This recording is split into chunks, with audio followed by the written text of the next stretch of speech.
Jean-Marc Perriot. Bonjour Claude.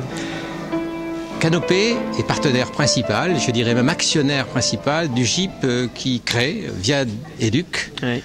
Que vous lancez aujourd'hui lors des rencontres de l'Orne 2015. Alors c'est quoi cette histoire de Via Educ ?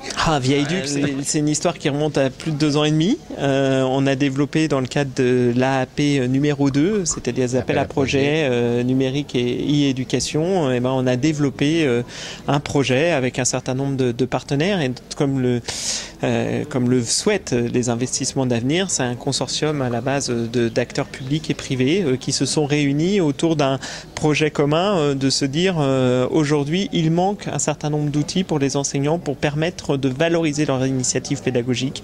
Et pour nous, on a essayé de pouvoir créer à travers ce nouveau service un certain nombre de fonctionnalités au service de l'éducation et au service de la communauté éducative.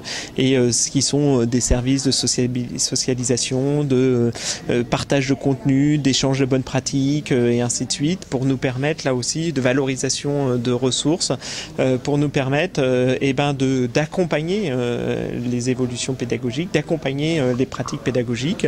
On a travaillé étroitement avec un certain nombre de partenaires, dont des laboratoires de recherche, puisqu'on était vraiment parti sur une logique de pouvoir s'appuyer vraiment sur les besoins des enseignants. Donc on a fait beaucoup de focus group, on a travaillé beaucoup avec les enseignants qui ont été vraiment acteurs et producteurs de la plateforme en elle-même pour aboutir au bout de 2 ans et demi à cette offre-là. Alors l'offre elle est déjà en tout cas il y a déjà 7000 testeurs depuis plusieurs mois dessus et aujourd'hui on la déploie, on l'offre à tout le monde, en tout cas à tous les enseignants qui souhaitent s'inscrire dessus et pour nous c'est un aboutissement, mais c'est aussi une nouvelle histoire.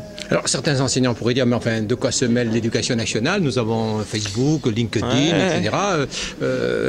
Ça appartient vraiment à l'institution que de proposer aux enseignants ce type de... Moi je dirais nous on est un des partenaires, donc c'est sûr on est un opérateur, donc on a une dimension institutionnelle, mais je pense que l'important aussi pour que les enseignants le comprennent bien, c'est qu'aujourd'hui c'est pas tant une offre institutionnelle qu'on leur propose, c'est un service. Et ce service-là on l'a souhaité gratuit dans le cadre des investissements d'avenir. Alors, je vous cache pas que après dans le cadre d'autres développements et entre autres des développements internationaux, dans le cadre du GIP, on sera sûrement amené à développer des modèles économiques qui nous permettront de pouvoir pérenniser cette plateforme et de la rendre équilibrée, en tout cas sur le territoire national, parce que mais ce qu'il est important aussi de souligner, c'est que certes nous on est parti d'un constat que les enseignants étaient présents un peu partout, mais il y a deux questions par rapport à ça.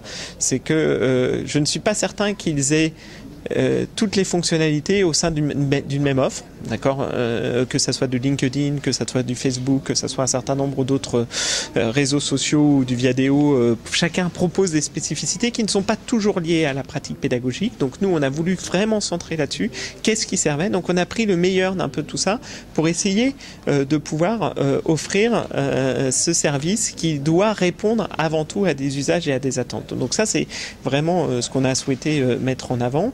Et puis le deuxième aspect, je pense, et c'est tout le retour aussi qu'on a eu des études d'usage qu'on a été amené à faire, parce que cette question de l'institutionnalisation s'est posée à plusieurs reprises, et les enseignants sont toujours un peu dans cette double approche en disant non, attention à l'institution, oui à l'institutionnalisation parce que ça nous donne aussi une crédibilité par rapport au service rendu. Donc c'est vrai qu'on était un peu au milieu de tout ça, et au final on s'est aperçu que sur le fait que ça puisse être porté dans une logique d'acteurs multiples, mais aussi avec des acteurs publics, et ça venait aussi crédibiliser un peu l'ensemble du service, et du coup ils étaient plutôt réceptifs à tout ça, avec aussi, et ça c'est une dimension très importante autour du projet, c'est qu'on a développé une charte d'utilisation, une charte d'usage très spécifique aussi au monde de l'éducation, pour garantir aussi que tous les contenus appartiennent aux enseignants, ils appartiennent pas aux partenaires, ce qui n'est pas le cas et encore moins à l'institution, ce qui n'est pas le cas quand vous êtes sur un Facebook ou sur d'autres plateformes de réseaux sociaux aujourd'hui. Et donc du coup, nous, on leur garantit aussi ça. aujourd'hui. Alors, autre question un petit peu iconoclaste, les enseignants, mais pas que les enseignants, dans des personnels d'encadrement, d'autres personnels, y a-t-il pas là aussi une question qui s'est posée pour certains enseignants? La question, elle s'est clairement posée. Ouais. Ça fait l'objet de beaucoup de débats, je vous cache pas, parce qu'on avait différentes approches et de se dire, mais quand vous avez d'autres personnels de l'éducation nationale qui sont amenés à jouer des rôles d'encadrement, quelle va être leur posture au sein de cette plateforme. Et nous, ce sur quoi on a beaucoup insisté, c'était que c'était une relation de pair à pair. Parce que les autres cadres de l'éducation nationale sont avant tout aussi des enseignants et qu'on leur demandait aussi de jouer ce jeu-là de la posture enseignante avant tout et de revenir pédagogique. La posture pédagogique et de se dire c'était ça pour nous aujourd'hui de pouvoir vraiment créer un outil au service de la posture pédagogique. Et c'est pour ça que la charte dit que il n'y aura pas, on ne peut pas utiliser la plateforme pour pouvoir faire que ça puisse être un outil de management comme on pourrait le sous-entendre ou laisser sous-entendre. Non, on sera très très vigilant sur ces questions-là. Alors un framework français. Oui. Symphonie. Il n'y a pas du cocorico derrière, mais quand même un peu. Nous, on s'inscrit pleinement dans la stratégie des investissements d'avenir. Les investissements d'avenir sont aussi là pour développer des filières et développer des filières françaises. Pour nous, s'appuyer sur ce framework, c'était aussi notre challenge.